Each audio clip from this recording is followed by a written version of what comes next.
1 Coríntios 5, os versículos de 6 a 8. Uma nova massa para Deus. Uma nova massa para Deus. Vamos ler esses versículos. 1 Coríntios 5, 6 a 8. Não é boa a vossa jactância. Não sabeis que um pouco de fermento leveda a massa toda? Lançai fora o velho fermento, para que sejais nova massa, como sois de fato, sem fermento. Pois também Cristo, nosso Cordeiro Pascal, foi imolado. Por isso, celebremos a festa, não com velho fermento, nem com o fermento da maldade e da malícia, e sim com os asmos da sinceridade e da verdade. Vamos orar ao Senhor. Senhor Deus, muito obrigado, Pai, pela Tua palavra, que ela, não somente nessa leitura agora, mas no entendimento dela, vem esclarecer, Deus, nossos corações, a vivermos essa verdade que está contida nela hoje, aqui. Que ela se apresente, Deus, restauradora, transformadora em nossa vida, como sempre ela faz, com a ajuda do Teu Espírito Santo. Que possamos viver por ela, em obediência a ela, que é a Tua vontade. Então nos ensina hoje, nesse momento de Páscoa, o culto da ressurreição, onde celebramos a Páscoa de Cristo, a andar, Deus, por caminhos que realmente Te glorifiquem, lançando tudo aquilo que não presta para fora. Nos faz viver a nova vida no Senhor, em nome de Cristo. Amém. Então, como o nosso tema anual é sobre santidade, então eu escolhi esse texto, que é um texto que nos remete à Páscoa, ao mesmo tempo que remete à santidade em nossas vidas. Então, a igreja em Corinto, ela passava por sérios problemas, e os irmãos sabem disso. Você vai ler a carta de 1 Coríntios, você vai ver assim, né? Olha eu aqui, né? Você vai ver muitos problemas que eles estavam passando, que é semelhante aos nossos também.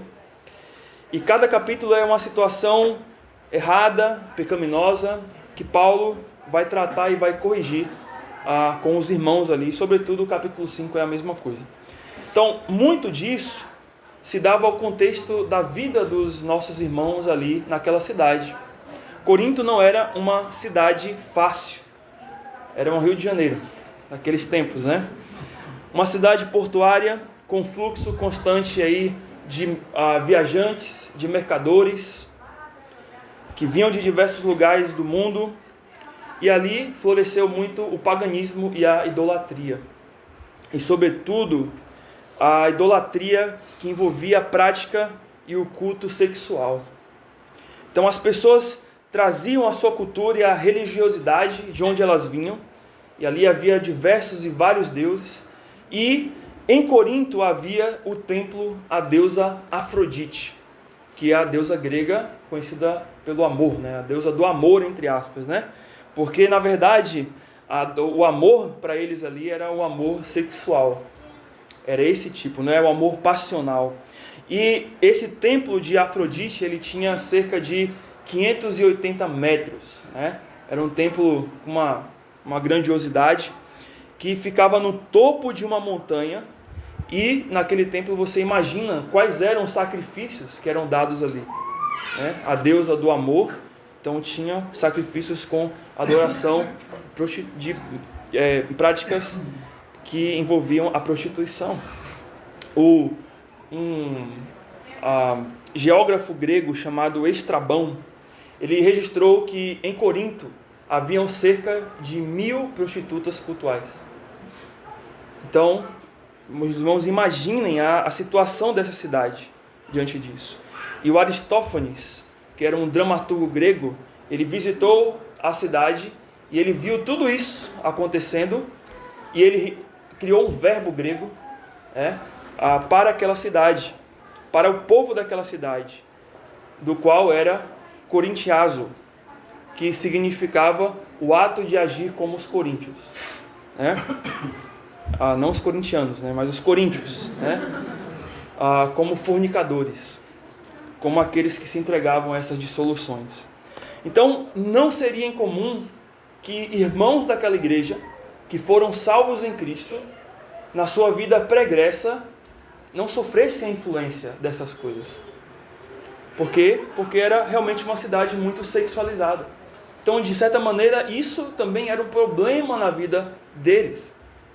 Isso influenciava a vida daqueles irmãos, ou eles tinham problemas nessas áreas devido à má influência dessa cidade.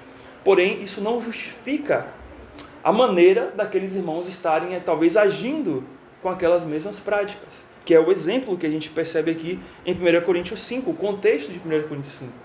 Então, o contexto, se você olha para os versículos de 1 a 5, você vai entender que Paulo ele vai expor o problema da imoralidade na igreja. Havia imoralidade na igreja. E essa imoralidade era uma situação que chegou aos ouvidos de Paulo, sobretudo aí, talvez por Timóteo, porque se você olha o capítulo 4, 17, você percebe que Paulo manda a Timóteo para ele saber como é que estão os irmãos ali e ensinarem a eles o caminho de Cristo, certo? E Paulo sabe que há uma situação triste que envolve um irmão que não está arrependido até da sua situação, e a igreja, em contrapartida, não toma qualquer posição ou decisão sobre resolver aquela situação, mas coloca panos quentes. E, terceiro, há uma má fama, porque Paulo diz no versículo 1 que geralmente se ouve que há entre vós imoralidade, e imoralidade tal que nem mesmo entre os gentios, isto é, haver quem se atreva a possuir a mulher do seu próprio pai. Então perceba que era uma situação não só da própria igreja até, mas era algo fora. A coisa estava se expandindo de um jeito em que criava essa má fama para aquela igreja devido a essa situação. Então Paulo, dentro da sua autoridade como apóstolo, ele toma uma decisão enérgica, que você olha ali nos versículos em diante. No versículo 3, ele diz: eu, na verdade, ainda que ausente em pessoa, mas presente em espírito, já sentenciei, como se estivesse presente, que o autor de tal infâmia seja em nome do Senhor Jesus. Reunidos os vossos e o meu espírito, com o poder de Cristo, nosso Senhor, entregue a Satanás para a destruição da carne, a fim de que o espírito seja salvo no dia do Senhor Jesus. Então aqui a decisão de Paulo, ele ordena aos irmãos, aquele irmão ali que não está arrependido, que seja retirado da comunhão da igreja. E eles usam uma expressão que é realmente uma expressão muito forte, que ele seja entregue a Satanás para a destruição do corpo. Claro, há certos debates sobre o que seria de fato essa expressão, mas há um consenso de que quando Paulo se refere com essas palavras, ele está querendo dizer que aquele irmão seja retirado da comunhão com aqueles irmãos e ele pudesse então ser entregue a um tipo de aflição física no seu corpo, colocando-o de volta num tipo de domínio, de Satanás para um sofrimento que era permitido por Deus até que a pessoa chegasse ao arrependimento, ou até mesmo, se não chegasse, que o próprio Deus o tirasse prematuramente através da morte, de uma morte prematura, para que aquela situação cessasse na vida daquele irmão.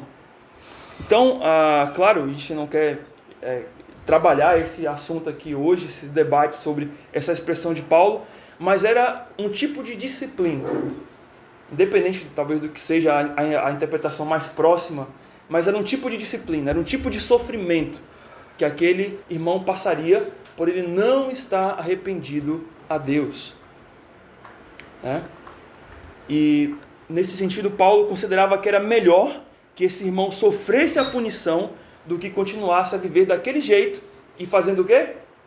Contaminando a igreja de Cristo. E é nesse contexto que ele vai referir os versos seguintes, que é os versos de 6 a 8, que é esses versos que nós vamos estudar hoje, que é o ensino da passagem do capítulo todo, está nos versículos 6 a 8. E aí Paulo usa aqui uma analogia entre a remoção ou a separação de um irmão não arrependido da igreja com a remoção e separação dos pecados que estão em nosso coração, mas que ainda passamos panos quentes para eles. Então é essa analogia que Paulo quer fazer aqui. Paulo ele está usando um caso, um problema que ocorreu dentro da igreja de Corinto, para nos trazer uma verdade muito maior, que não se resume só àquele que vive na imoralidade, que não se resume a alguém específico numa prática de pecado, mas que envolve todos nós, como crentes. E aí, nesse sentido, Paulo ilustra essa situação com alguns elementos da Páscoa. Ele fala sobre fermento, ele fala sobre massa, ele fala sobre levedar, ele fala sobre asmos e ele fala sobre o cordeiro pascal que foi imolado. E aqui nós notamos na sequência que ele fala de fermento. Se você olha o versículo 7, lançai fora o velho fermento. E no versículo 6 também, um pouco de fermento leveda toda a massa. E o que é então esse fermento aqui? O fermento aqui, conforme a palavra de Deus nos aponta, nas diversas passagens bíblicas, onde tem a palavra fermento, é o pecado. Fermento é o pecado. A massa se refere aqui ao que então? À igreja. Um pouco de fermento, um pouco de pecado, leveda a massa que é a igreja. A igreja do Senhor. E esse levedar é o que? Crescer, inchar. É quando o pecado incha a igreja. A gente precisa encher a igreja, não inchar a igreja. Encher a igreja é uma coisa boa. Agora, inchar a igreja com problemas, com pecados, essa daí é uma coisa terrível. Isso vai permear na vida dos irmãos.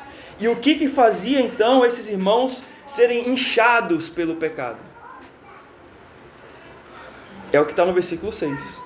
Quando ele fala, não é boa a vossa jactância. O que é jactância, né? Orgulho. O orgulho daqueles irmãos em Corinto era a causa pelo qual eles não tratavam os seus pecados. E o orgulho, irmãos, é um sentimento muito terrível. MacArthur vai dizer que o sentimento do orgulho estava cegando os coríntios de suas obrigações com relação ao pecado ostensivo que assolava aquela igreja. O que os coríntios, se a gente olha outros capítulos da palavra de Deus dentro dessa carta, o que os coríntios eles estavam se orgulhando? Dos seus dons, que nem eram deles, né, eram dados por Deus, dos dons emprestados que Deus deu para eles. Eles estavam se ensoberbecendo por conta de grupos partidários dentro da igreja. Eles estavam vivendo uma comunhão errada com relação até à ceia do Senhor, ao ponto em que os irmãos se reuniam para a ceia do Senhor, mas aqueles que chegavam primeiro já iam comendo tudo e não deixando para os outros, que é o que a gente vai ver o problema lá em 1 Coríntios 11. E aí Paulo tem que entrar e tem que ensinar para eles, olha, vocês não podem comemorar a ceia do Senhor, você pode celebrar a ceia do Senhor assim. Graças a Deus hoje não foi assim aqui, né? Mas naquela época era assim, ninguém esperava pelo outro. E por isso Paulo diz, por isso que há entre vós muitos fracos e doentes, e não poucos, né, que dormem. Ou seja, pessoas que estavam sendo atingidas na saúde, pessoas que estavam sendo atingidas na sua vida particular, espiritual, fracos, né? E pessoas até que estavam morrendo. E aí você entende por que Paulo falou que entregou a Satanás. Que de alguma maneira, pessoas não arrependidas dos seus pecados, Deus traz para si. Deus leva para si. E a igreja de Corinto é um exemplo disso. De como Deus estava aplicando esse tipo de disciplina da morte até, como um meio de poder não deixar aquele cristão vivendo na prática da impiedade. Então, meus irmãos, por isso que Paulo no versículo 7, ele olha para essa situação da igreja e ele vai então ordenar aos irmãos, lançai fora o velho fermento. E a palavra lançar aqui que Paulo diz aqui é a palavra hekatairo, que até traz uma ideia, né? Hekatairo, o que seria uma palavra semelhante no português, né? Para isso, né? Escarrar, né? Expurgar, catarro, né? Hekatairo, né? Vem, não é da mesma raiz, mas é próximo, né? De expurgar. O que Paulo estava dizendo é, Tirem para fora o que não presta de vocês. Lançai fora. Você não segura, né? O catarro, né? Você solta, não é? Por quê? Porque faz mal. Aqui Paulo está olhando para as nossas vidas espirituais e está falando assim, olha, tire da sua vida espiritual tudo aquilo que te prejudica. Lance fora. A palavra aqui quer dizer expurgue. Traz a ideia de limpar ou purificar completamente de uma contaminação. Remover algo para fora para torná-lo limpo. Né? Tirar algo para fora para tornar o interior limpo. Então é essa palavra que Paulo traz aqui, né? Ek quer dizer de dentro para fora, né? Expulsar. É uma palavra bem próxima também à expulsão de demônios também, né? Que é o ekbalo, né? Que é tirar de dentro para fora, expulsar. A ideia é exatamente essa. Lançai fora o velho fermento. E eles tinham que se limpar do velho fermento. E essa palavra aqui também, essa expressão que Paulo usa do velho fermento, esse adjetivo aqui para o fermento, né, que Paulo usa, é bem interessante. Ele usa a palavra velho. Ele expõe aqui qual é o sentido real do pecado, ou qual deve ser o sentido real do pecado para as nossas vidas hoje. Como nós devemos enxergar o pecado? Devemos enxergar o pecado como algo velho. A palavra velho aqui, que é a palavra palaios, que Paulo usa, quer dizer algo ultrapassado, algo desgastado, algo antigo, algo que ficou para trás. Então o que Paulo está querendo dizer agora é exatamente isso. Olha, lancem fora aquilo que ficou para trás. Expurguem da vida de vocês aquilo que ficou da sua velha vida. Do seu velho homem, da sua velha mulher. Né? Tira, solta isso, libera isso. Não quer dizer que eles deveriam abandonar velhos pecados e abraçar novos, mas que considerar os pecados e as práticas passadas como antigas, desgastadas, sem qualquer tipo de utilidade para a nossa vida hoje, para a nossa nova condição de filhos de Deus. E pelo contrário, irmãos, se de um lado somos chamados a lançar fora esses pecados, do outro nós somos chamados a ser nova massa. E é o que ele fala na sequência. Lançai fora o velho fermento para que sejais nova massa. E nova massa aqui, a gente entende a massa aqui como a igreja, né? Para que a gente seja uma nova igreja. Uma igreja, e com toda certeza Paulo quando diz isso, olha para a igreja de Corinto e fala assim, olha, vocês não estão glorificando a Deus. Vocês não são a igreja que realmente Deus tem como ideal para a vida daqueles a quem Ele salvou. Não. Vocês precisam ser uma nova igreja. Vocês precisam ser uma igreja diferente. Vocês precisam ser uma igreja que é conhecida por uma prática de vida diferente daquela que o mundo, que esse sistema que vocês vivem está levando. Vocês precisam ser úteis a Deus. Ao invés de serem influenciados pelo mundo, ao invés de fazerem o que eles estão fazendo, e note que eles estavam fazendo pior, né? Que nem entre os gentios estava tendo aquelas práticas. Estão fazendo pior. Vocês precisam, pelo contrário, ser úteis a Deus. Vocês precisam influenciar aonde vocês estão. Vocês precisam, ao invés de serem influenciados, influenciar as pessoas à sua volta. E é nesse sentido que Paulo relembra aos irmãos o outro elemento e o mais importante elemento da Páscoa para nós. No versículo 7 ele diz: pois também Cristo, nosso Cordeiro Pascal, foi imolado. O que Paulo está querendo dizer aqui? O que quer dizer o pois, né? O pois é uma ideia de explicação, né, mãe? É um porquê, né? Por quê? Por que você precisa, então, tirar o velho fermento e ser uma nova massa? Pois, ou porque, também Cristo, nosso Cordeiro Pascal, foi imolado. E Paulo relembra o motivo por que eles tinham que ser diferentes. O motivo pelo qual vocês precisam ser diferentes é porque vocês foram salvos pelo Senhor Jesus Cristo. Porque Cristo sacrificou a sua vida por vocês, para que vocês sejam diferentes. E ele usa uma expressão aqui, que é a expressão, o verbo, né, imolar. Cristo, nosso Cordeiro Pascual foi imolado. A palavra imolar quer dizer morto sacrificialmente com um propósito. Não é uma morte qualquer. Ele podia dizer assim, olha, porque Cristo foi morto por vocês. Mas morto podia ser de qualquer coisa. Morto porque tropeçou e caiu, né? Morto porque bateu em alguma coisa na cabeça e morreu. Morto porque teve qualquer tipo de problema de saúde.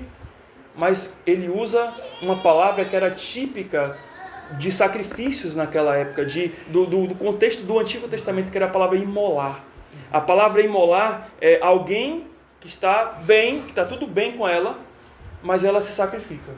Ela não tem problema nenhum, ela não deve nada a ninguém, mas ela se sacrifica no lugar de alguém. Uma ilustração mais moderna disso é um exemplo. Já viu em filmes em que tem alguém dando um tiro no outro, e aí ele aponta a arma e ele vai atirar naquela pessoa, e o que acontece?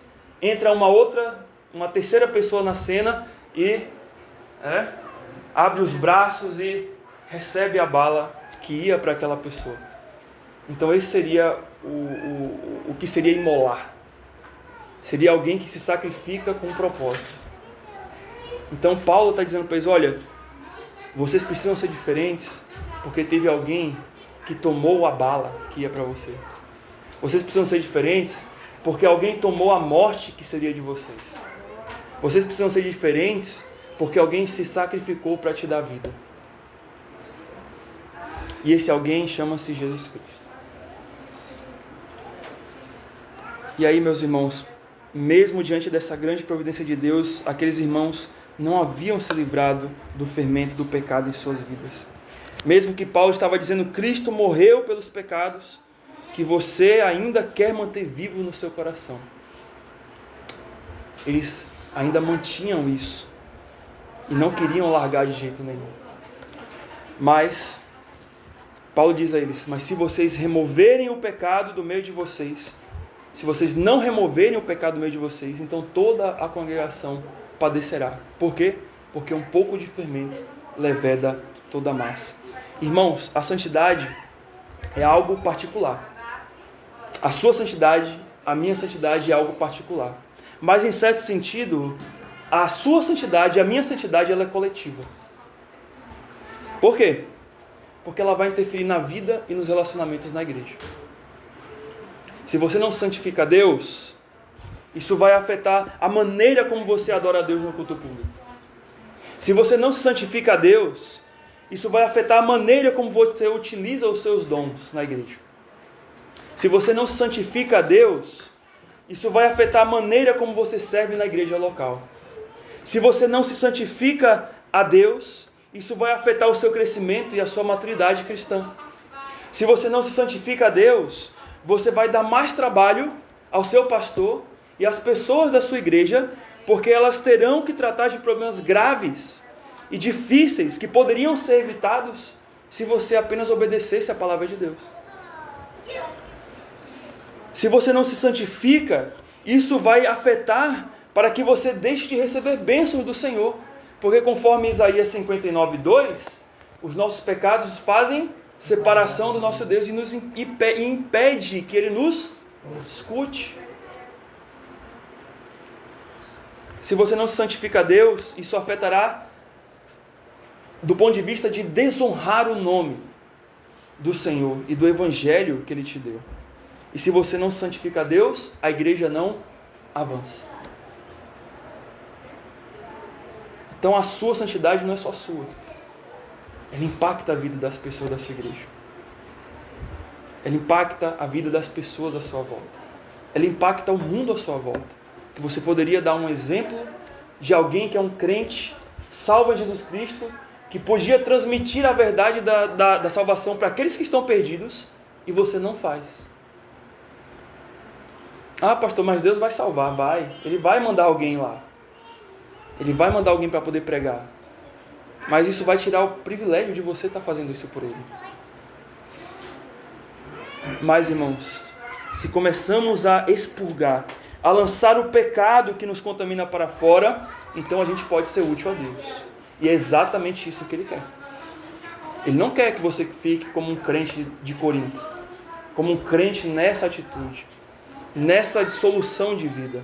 Ele quer diferença. E se você olha 2 Timóteo 2,21, você vai ver exatamente isso. Lá é dito: assim, pois, se alguém a si mesmo se purifica... E que palavra é essa daqui? Qual palavra vocês acham que é essa daqui? É catairo. Do catarro. De expurgar, de tirar. Isso é Paulo falando já para Timóteo, né? Numa outra carta. Assim, pois, se alguém a si mesmo se purifica, se expurga desses erros, desses pecados, será utensílio para a honra, santificado e útil ao seu possuidor, estando preparado para toda boa obra. E a pergunta é: você quer ser usado por Deus? Quem de nós não quer aqui? Você quer ser usado por Deus? Todos nós queremos. Há alguém aqui como um crente que não quer ser usado por Deus?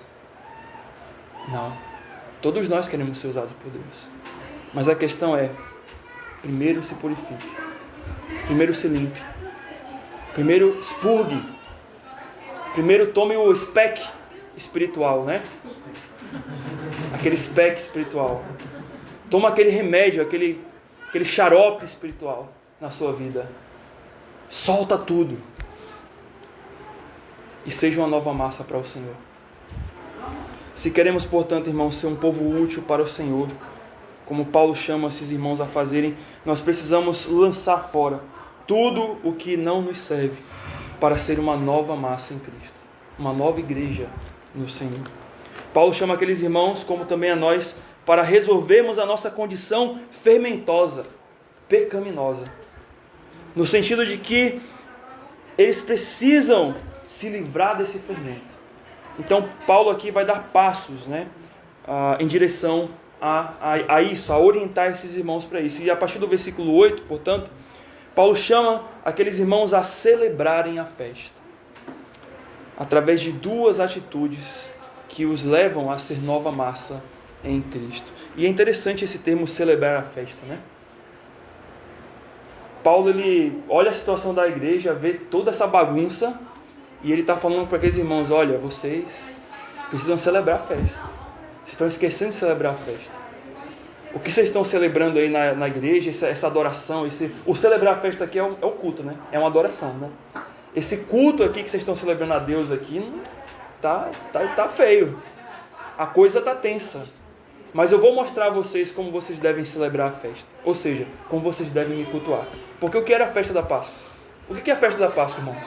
Era um culto a Deus. Não era um culto a Deus? Era um culto a Deus. Então ele está ensinando, ele vai ensinar aqui: olha, vocês precisam celebrar a festa.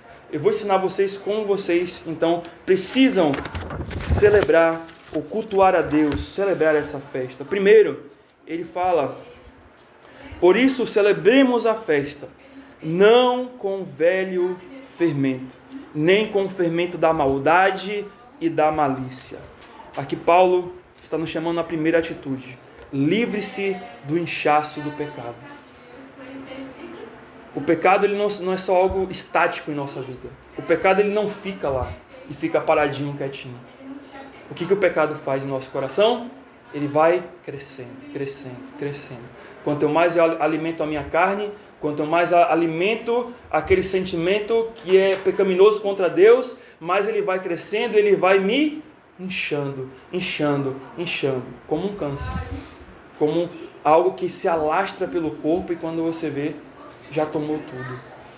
Então Paulo está dizendo isso: livre-se do velho fermento. Ele diz: por isso celebremos a festa não com o velho fermento, nem com o fermento da maldade e da malícia. Durante a festa da Páscoa judaica, as famílias de Israel tinham que fazer o quê? Conforme Êxodo 12, 19. Abre lá, Êxodo 12, 19. Em Êxodo 12, 19 é dito que eles tinham que se livrar, que jogar para fora todo o fermento das suas casas. Foi a instituição da Páscoa do Senhor. Lá é dito: por 7 dias não se ache nenhum fermento nas vossas casas, porque qualquer que comer pão levedado, né, com fermento no caso aí, será eliminado da congregação de Israel, tanto o peregrino como o natural da terra. Então a festa da Páscoa, né, a Páscoa quer dizer pechá, né, a passagem de Deus ali na última praga, né, que era a morte dos primogênitos, e marca ali a libertação do povo de Israel da escravidão do Egito no dia 14 de Nissan, ou de Abib. Né? Nissan é o nome do mês na época do cativeiro babilônico, né? Mas Abib é o nome em hebraico do mês, né? 14 de Abib. E no qual ocorreu ali, como eu disse, a 10ª praga do Egito, que foi a questão da morte dos primogênitos. Então, quando lá em Êxodo 12, 23, o Senhor passa pelo Egito e vai eliminando todos os primogênitos que não, né, das famílias que não sacrificaram aquele cordeiro que Deus tinha dito para o povo, né, e que não passaram o sangue nos umbrais. E ali, aqueles que não fizeram isso, então, Deus foi eliminando os primogênitos. E é interessante que esse cordeiro tinha que ser sacrificado naquele dia e tinha que ser comido por inteiro, né? E a Páscoa, então, por mais que aqui fala de 7 dias, né? Mas a Páscoa, ela é comemorada em 8 dias. Porque o primeiro dia é a festa da Páscoa, de fato, que é o momento em que eles celebram, comem o cordeiro e tal. E os 7 dias seguintes, né, do dia 15 até o dia 21 de Abib, ali você tinha a festa dos pães asmos. Então foi depois da Páscoa, depois que eles comeram aquele cordeiro, eles saíram depressa, né, e foram embora. A gente ficou, pelo menos hoje a gente ficou. Mas naquela época eles comeram e foram embora. Né? E foram embora. E aí lá em Êxodo 13, 3, é dito a razão daquele momento, desse momento da Páscoa para os judeus. E ele disse lá, disse Moisés ao povo, lembrai deste mesmo dia em que saíste do Egito, da casa da servidão, pois com mão forte o Senhor vos tirou de lá. Portanto, não comereis pão levedado. E aí vem o porquê desse significado do pão levedado. Né? O pão sem fermento, que estava sem feito a fermentação, refletia que às pressas o povo teve que deixar ao Egito, ao ponto de que eles não poderiam ter tempo para esperar o pão fermentar e comer. E representava, portanto, a pureza e a santidade exigida por Deus, pois às pressas eles precisavam deixar a antiga vida para ir para a nova vida. Então esse foi um símbolo marcado. E isso reflete no dia da nossa conversão. No dia da sua conversão você esperava ser salvo? Não, ninguém esperava. Não, hoje eu vou acordar, vou crer em Cristo agora. Vou colocar uma roupa, vou na igreja, vou levantar minha mãozinha lá e eu creio em Cristo agora. Foi assim? Não. Como foi? Inesperado. Foi assim, comemos e já vamos sair, né? Às pressas. Em outras palavras, foi inesperado. Como aquele momento. Olha, é rápido, uma coisa rápida. Aconteceu. Antes eu era isso, agora eu sou isso. Antes eu estava no Egito, mas agora... rapidamente Deus transformou minha vida. Então a figura do pão levedado simbolizava isso. Vocês não tem tempo, né? Eu tô me salvando ainda, né? Aí vai inchando ali. Eu tô me salvando, né? Me salvando. Um monte de pecado assim, inchando de pecado, né? Tô buscando, né? Buscando o pecado para a vida, né? Não é assim. Foi de vez. Foi rápido. Quando o Senhor nos salvou, Ele veio. Ele só veio. Nos tirou da casa da servidão.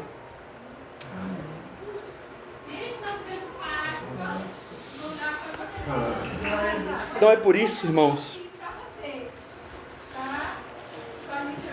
que ao contrário da festa anual da Páscoa dos judeus, Paulo chama os irmãos ali a celebrarem,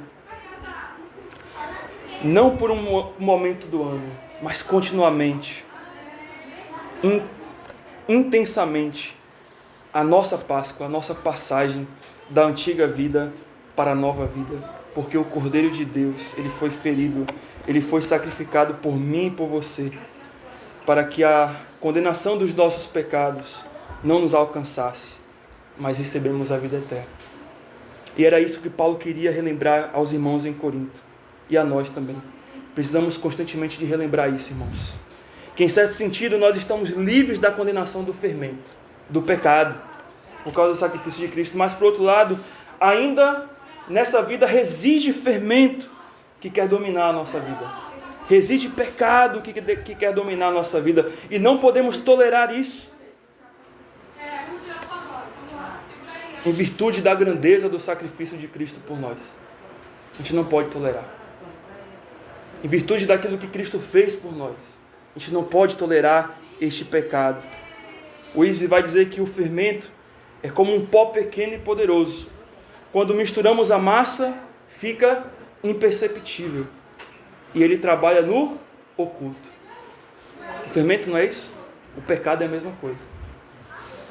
O pecado é a mesma coisa. É algo tão pequeno, mas algo tão poderoso. É algo que começa tão minúsculo, mas depois ele vai crescendo e vai transformando a sua vida para pior. São nas pequenas coisas, situações que deixamos acumular fermento em nosso coração. Uma palavra que fere, um gesto que agride, uma situação que gera confusão, um olhar maldoso, uma mente que maquina o mal, uma palavra de ingratidão, uma queixa de insatisfação, uma falta de perdão, na incredulidade, na falta de fé nas promessas de Deus, ou na falta de esperar no tempo do Senhor. Quantas dessas pequenas coisas e mais coisas na sua vida já não criaram grandes problemas? Esse é o fermento. O fermento está nessas coisinhas. E Paulo utiliza duas palavras para definir esse fermento aqui, que é terrível e que nos leva às práticas da antiga vida. Ele fala, não com fermento velho, nem com fermento da maldade e da malícia. A maldade aqui é a palavra poneros, que quer dizer depravação de si mesmo, agir com dolo, com propósito ou persistência em seus maus desejos, para atender a sua vontade. Poneros quer dizer isso. Eu vou agir com intenção. Eu vou agir porque eu quero. Né? Eu vou agir porque eu desejo isso. E malícia, a palavra kakos, que quer dizer esperteza, engano, maldade com a intenção de prejudicar alguém. A palavra kakos traz essa ideia, a ideia de esperteza. Então o que Paulo está nos dizendo aqui é que os nossos pecados não tratados, além de ofender a santidade do nosso Deus, sempre prejudicarão a nós e as pessoas à nossa volta. E é esse o motivo porque a sua santidade, ela reflete na vida da igreja. Esse é o motivo. Porque de uma maneira ou outra, o seu estado vai afetar a outra pessoa. O seu espiritual vai afetar o do outro também. Porque não somos um corpo? Não é? Se o meu dedo dói, o que acontece? É só o dedo que sente, né? Quem é que sente? Todo o corpo. Está com dor de cabeça? Está com dor na barriga? Todo o seu corpo sente. Dor no peito? Todo o seu corpo sente. Você começa a suar, seus olhos começam a... seus olhos, né? A dor é aqui, mas os olhos começam a dor na nuca, um infarto. Todo o seu corpo sente. Tudo. Então, assim na igreja também. Não é isso que Paulo diz? Chorai com os que? E se alegrai. Isso é que é igreja. Igreja não é você lá e eu aqui. Sei lá, quero você lá. E eu aqui. Como é que vai ser no céu? Não, fica na sua nuvem lá que eu vou ficar na minha aqui. Né? O céu é grande. Ó, você pode ficar lá no norte, lá perto da estrela, lá mais longínqua de mim. Né? Né? Eu vou ficar aqui perto de Abraão, aqui, né? Perto de Moisés, perto de Paulo. Se de um lado somos chamados a nos livrar desse inchaço do pecado, do outro nós somos chamados a alimentar-nos da verdade de Deus. Alimente-se da verdade de Deus. A continuação do versículo 8 diz: celebremos a festa não com o velho fermento, nem com o fermento da maldade e da malícia, e sim com os asmos da sinceridade e da verdade. De um lado,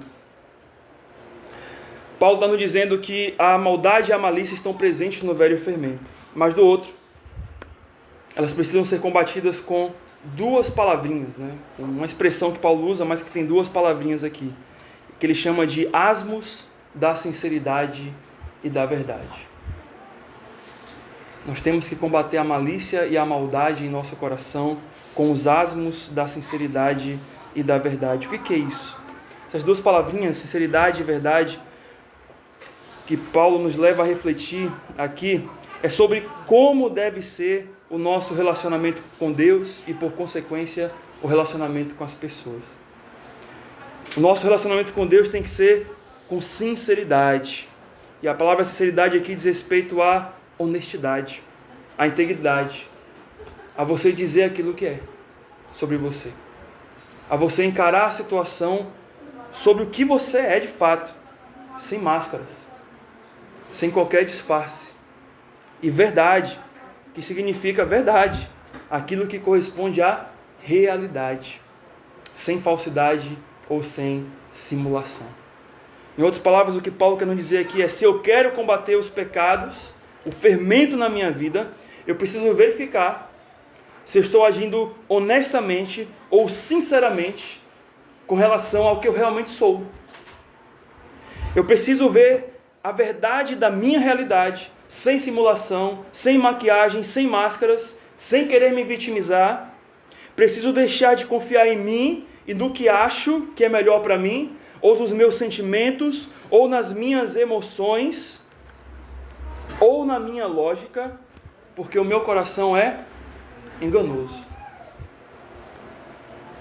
Eu preciso ter esse choque de realidade quando eu engulo, quando eu como os asmos da sinceridade e da verdade. O que era o pão asmo?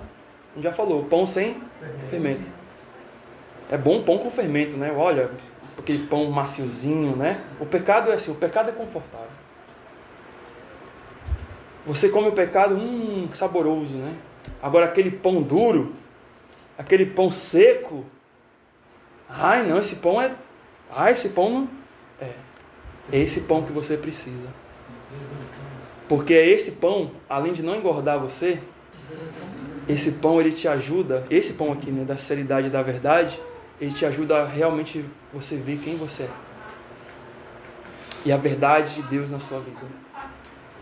Você não se esconde atrás do seu pecado quando você engole os asmos da sinceridade e da verdade. Porque você enxerga quem você é. E é isso que Deus espera de você.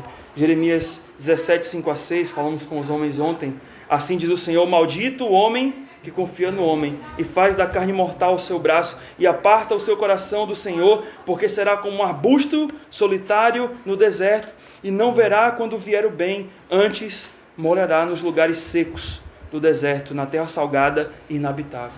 E é isso que acontece com o homem que confia em si. É isso que acontece com o homem cheio de si, com a mulher cheia de si, com o orgulhoso, com a orgulhosa. O resultado é o quê? Uma vida solitária, uma vida vazia, uma vida sem fruto no meio do deserto. É desértica, é seca a nossa vida. A nossa vida sem a verdade, ela é seca. A nossa vida sem sermos bagunçados e transformados e mudados pela verdade do Evangelho, ela é apenas um fogo de palha. Ela dá aquele fogo, pode até que dê aquele fogo naquele momento, mas depois logo se acaba.